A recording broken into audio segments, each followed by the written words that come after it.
Karen said, "You look like a mess. I'm pregnant and just delivered a baby in an elevator." The world swam in a hazy blur of exhaustion and overwhelming primal joy. Every nerve ending in my body thrummed with a potent cocktail of pain, relief, and a fierce, protective love I had never known existed until a few short hours ago. My clothes, once a comfortable maternity dress, were now a testament to the unexpected and chaotic miracle that had just unfolded, stained, rumpled, and bearing the undeniable marks of a life-altering event. My hair, which I had painstakingly brushed that morning in anticipation of a routine doctor's appointment, was now a tangled mess plastered to my sweaty forehead. Just a few hours earlier, I had been impatiently waiting for the elevator in my apartment building, a familiar ache in my lower back, a constant reminder of my impending due date. Contractions had been sporadic, nothing to suggest the imminent arrival of my baby girl. Then the elevator had shuddered to a halt between floors, the lights flickering ominously before plunging us into a disconcerting darkness. Panic had flared, quickly followed by a surge of undeniable intense contractions that left me gasping for breath. What followed was a blur of instinct, fear, and an overwhelming surge of maternal power. With the help of a frantic 911 operator on my phone and a surprising amount of primal strength I didn't know I possessed, my baby girl had arrived in the cramped confines of that stalled elevator, a tiny, screaming miracle born into the most unexpected of circumstances. The paramedics had arrived shortly after, their arrival a beacon of relief in the dimly lit space. The journey to the hospital had been a whirlwind of flashing lights and hurried voices, my precious newborn cradled in my arms, the adrenaline still coursing through my veins. Now, hours later, I was in the sterile quiet of a hospital hallway, the fluorescent lights a stark contrast to the dim chaos of the elevator. My baby, wrapped snugly in a hospital blanket, slept soundly in a bassinet beside me. I had managed a cursory wash, but the exhaustion was bone deep, and the evidence of the dramatic delivery was still undeniably present in my appearance. I was a mess, but it was a glorious mess, a testament to the incredible feat my body had just accomplished. As I waited for the nurse to complete some paperwork, a familiar figure rounded the corner, her perfectly coiffed blonde hair gleaming under the harsh hospital lights. It was Karen Mitchell, a resident of my building and the undisputed queen of our homeowners association, a woman whose obsession with appearances and adherence to rules bordered on the fanatical. Her reputation as the ultimate HOA Karen was well-earned, her sharp pronouncements on everything from lawn maintenance to acceptable holiday decorations, a constant source of neighborhood gossip. I had encountered Karen on numerous occasions, each interaction leaving me with a distinct sense of being judged and found wanting. Her perfectly tailored outfits and unwavering air of superiority always made my own more practical attire feel inadequate. Her pronouncements on proper etiquette and presentability were legendary, often delivered with a thinly veiled disdain for anyone who didn't meet her exacting standards. As she approached, her eyes, framed by impeccably applied makeup, scanned me with a familiar look of disapproval. Her gaze lingered on my stained dress, the dark circles under my eyes, and the general air of dishevelment that clung to me.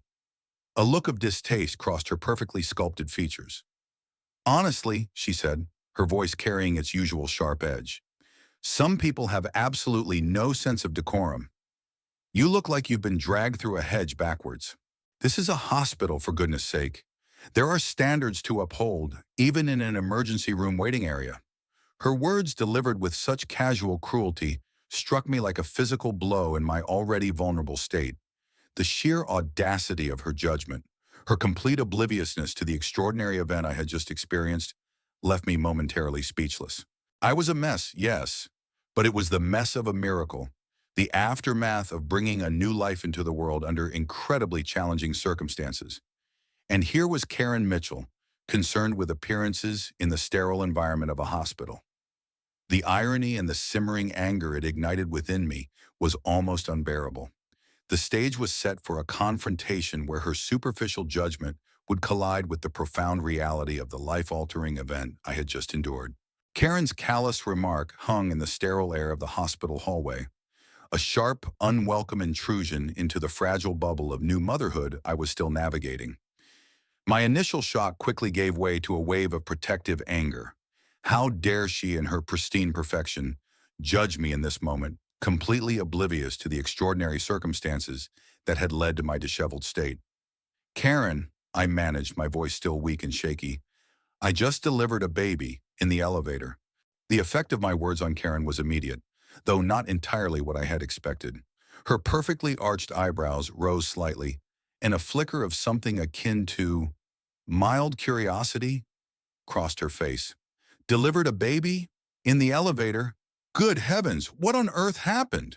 Her tone, while still carrying a hint of her usual imperious impatience, now held a note of morbid fascination, like she was inquiring about a particularly dramatic neighborhood gossip item. The elevator got stuck, I explained, my voice gaining a little more strength. The contractions came on very suddenly. There wasn't time to get anywhere else. The memory of the frantic moments, the overwhelming pain, and the sheer panic of being trapped and alone while giving birth sent a fresh wave of tremors through me. Karen listened, her expression shifting from morbid curiosity to a sort of clinical interest. Well, that sounds inconvenient, but surely the paramedics cleaned you up when they arrived. You still look rather disheveled. Her focus, even in the face of such an extraordinary event, remained firmly fixed on my appearance.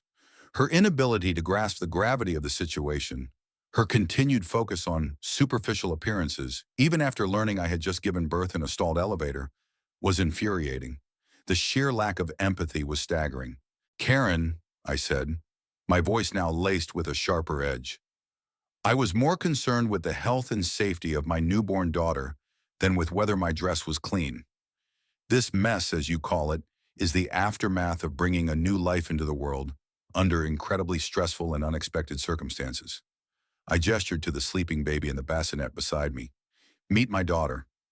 Karen glanced at the baby, a fleeting, almost obligatory look. A girl? How nice.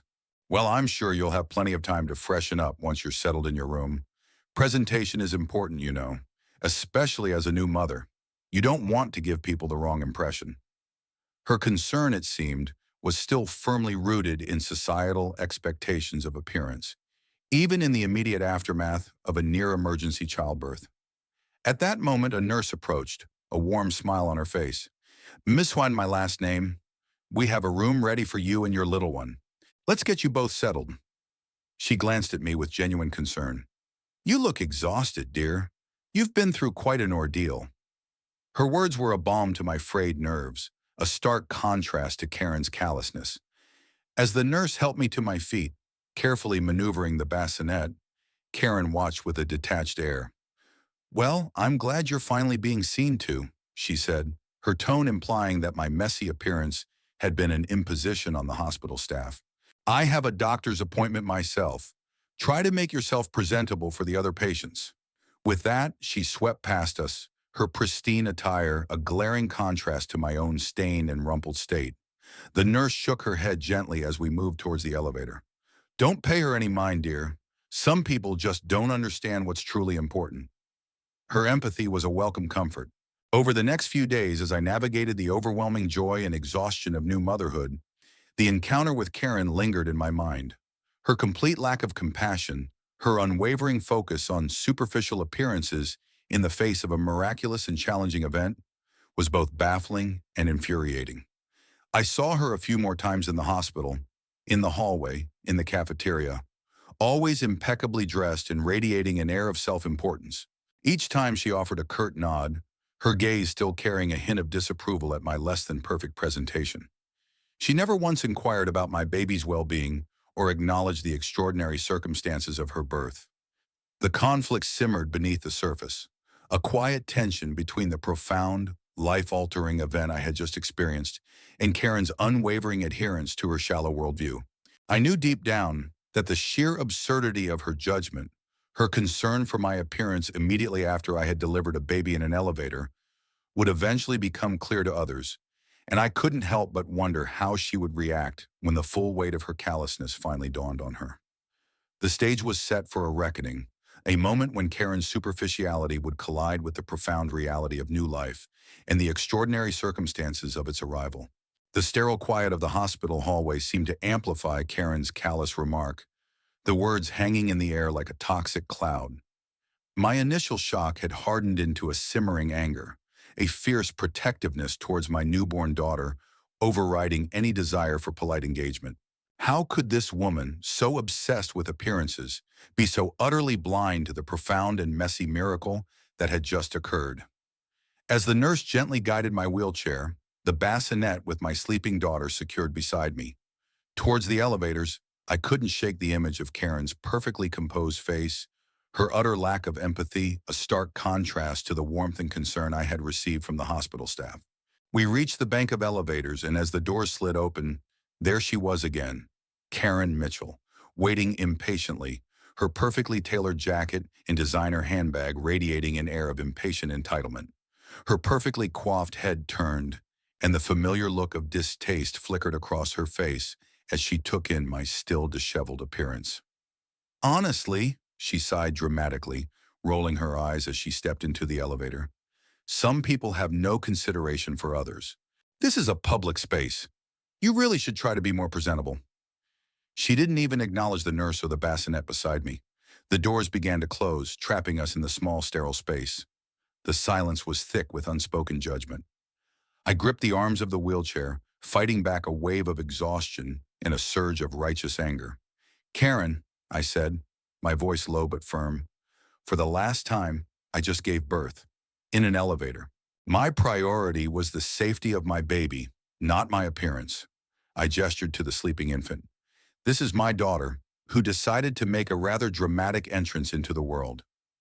Karen finally deigned to glance at the bassinet, her expression softening infinitesimally, though still tinged with a hint of skepticism. Well, congratulations, I suppose, but that still doesn't excuse. Oh, good heavens. Her eyes had landed on a small, unmistakable smear of blood on the side of the bassinet blanket, a tiny but undeniable reminder of the emergency delivery. Her face contorted in a mask of disgust.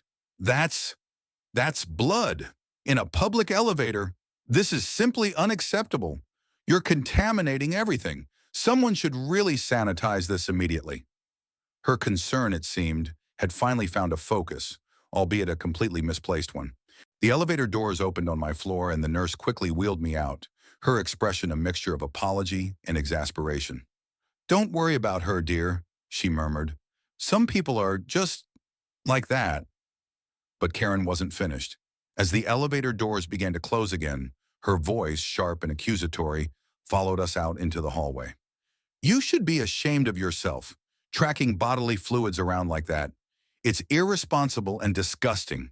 Shuri. The doors finally closed, cutting off her tirade, but her words hung in the air, a final stinging reminder of her utter lack of compassion. The next few days in the hospital were a blur of feedings, diaper changes, and the overwhelming joy of getting to know my daughter. The memory of Karen's callousness would occasionally surface, a dark cloud in the otherwise bright landscape of new motherhood. Then came the day of my discharge. As the nurse wheeled me towards the main lobby, my baby nestled securely in her car seat, I saw Karen again, waiting near the entrance, impeccably dressed as always, talking animatedly on her phone. As we passed, she ended her call, and her eyes landed on me. This time, however, there was a subtle difference in her expression. Perhaps it was the sight of the tiny car seat, the undeniable reality of the newborn, or maybe word of my dramatic elevator delivery had finally circulated.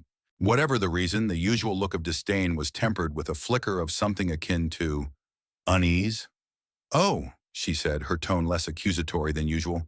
You're leaving? Yes, I replied, my voice still carrying a hint of weariness, but also a newfound strength. Heading home with my daughter, I gestured to the car seat. Karen's gaze lingered on the car seat, a brief, almost imperceptible softening in her eyes. Then, her usual judgmental mask seemed to reassert itself. Well, I hope you manage to clean yourself up before you get back to the building. We have standards to maintain, you know. It was her final, predictable jab, and this time, something inside me snapped. The exhaustion, the emotional roller coaster of the past few days, and the sheer audacity of her continued judgment finally coalesced into a moment of decisive confrontation. Karen, I said, my voice clear and steady, I will clean myself up when I get home. after I ensure my newborn daughter is settled and comfortable. My mess, as you so eloquently put it, is a testament to the miracle of life. Perhaps instead of focusing on superficial appearances, you could try showing a little bit of human compassion. My words hung in the air, drawing the attention of a few people nearby. Karen's face flushed slightly, a flicker of something that might have been shame crossing her features. Then a woman approached us, her face radiating warmth and concern. "Alex, there you are. I heard about what happened in the elevator. Are you and the baby all right?" It was Mrs. Henderson, a kind neighbor from our building, her arms laden with a small gift basket. "Mrs. Henderson," I exclaimed, a genuine smile finally breaking through my weariness. "We're both doing fine, thank you." Mrs. Henderson's gaze fell on the baby in the car seat, her face softening with tenderness. "Oh, she's beautiful. Congratulations, dear." She then turned to Karen, her usual gentle demeanor hardening slightly.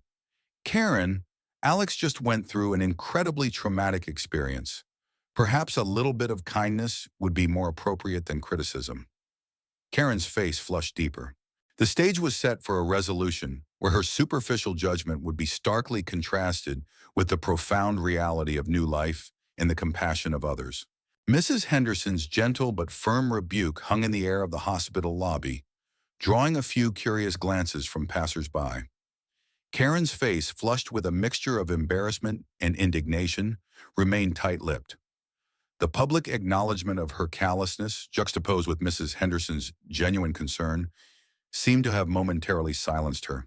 "Well," Karen finally huffed, her voice regaining some of its usual sharp edge, "I was merely suggesting that maintaining a certain level of presentability is important in public spaces. I hardly think that's unreasonable." Mrs. Henderson's kind eyes narrowed slightly. "There's a time and a place for everything, Karen, and commenting on a new mother's appearance mere hours after she delivered her baby in a stalled elevator is neither the time nor the place for your suggestions." The silence that followed was thick with unspoken disapproval. I offered Mrs. Henderson a grateful smile, the warmth of her support a stark contrast to Karen's icy judgment. "Thank you, Mrs. Henderson," I said softly. "It means a lot." Mrs. Henderson squeezed my arm gently. "Nonsense, dear. You just focus on getting home and taking care of that precious little one." She turned her attention back to Karen, her expression unwavering. "Perhaps, Karen, you could try offering Alex your congratulations instead of your unsolicited opinions on her attire." Karen shifted uncomfortably, her gaze flicking between Mrs. Henderson and the sleeping baby in the car seat. A grudging, almost imperceptible softening seemed to flicker across her face. "Well, congratulations, I suppose," she mumbled, the words sounding forced and unnatural. "Thank you, Karen," I replied, my voice calm but carrying a note of finality. The exchange with Mrs. Henderson had provided a sense of closure to Karen's petty judgment. My focus was now entirely on getting my daughter home. As Mrs. Henderson and I made our way towards the exit, leaving a still fuming Karen in the lobby, I felt a sense of quiet satisfaction. Her superficial concerns had been starkly contrasted with the profound reality of new life and the genuine compassion of a fellow human being. In the weeks and months that followed, a subtle but noticeable shift occurred in Karen's interactions within our apartment building. While she didn't undergo a complete personality transformation, her pronouncements on minor infractions seemed to lessen, and her interactions with me, though still somewhat reserved, were noticeably less critical. She even offered a brief, almost awkward nod of acknowledgement whenever she saw me with my baby. The story of the elevator baby circulated through the building and the wider neighborhood, often accompanied by anecdotes of Karen's less than sympathetic initial reactions. While no one directly confronted her, there was a palpable shift in how some residents viewed her. The image of the impeccably dressed woman criticizing a new mother, fresh from an emergency delivery, leaving a lasting impression. The resolution wasn't a grand, dramatic showdown, but a quiet, internal shift within the community's perception of Karen. Her callousness in the face of a miracle had exposed a vulnerability in her seemingly impenetrable facade of perfection. For me, the most satisfying resolution was the pure, unadulterated joy of new motherhood. The memory of Karen's unkind words faded into the background, overshadowed by the countless precious moments with my daughter. Her superficial judgment ultimately paled in comparison to the profound and messy miracle of life that had unfolded in that stalled elevator. The experience served as a powerful reminder of what truly mattered and the importance of empathy in the face of human experience, especially in its most raw and vulnerable forms. And while Karen might never fully grasp the depth of her callousness, the quiet shift in her demeanor and the subtle change in the community's perception of her offered a satisfying sense that even the most entrenched superficiality can be touched by the profound power of human connection and the undeniable miracle of new life.